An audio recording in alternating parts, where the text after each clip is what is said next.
মারে, কেউ আছিস বাড়িতে? তাহলে এই ভিক্ষুককে কিছু দান দে না। মারে, কেউ আছিস বাড়িতে?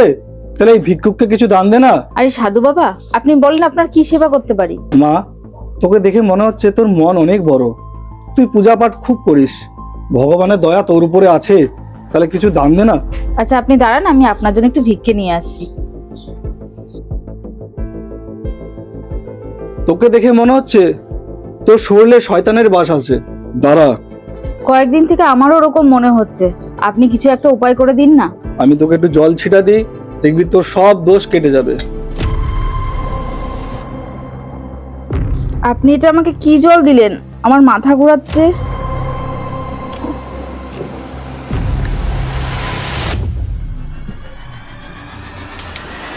আজকের দিনে এরকম মেয়ে ছেলেরই তো দরকার।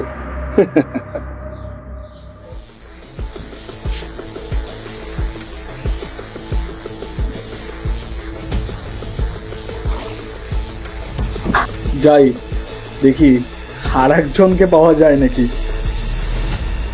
তো বন্ধুরা, এখন এখানে যে ঘটনাটা ঘটলো সেই ঘটনা থেকে আপনারা কিন্তু সতর্ক হয়ে যান।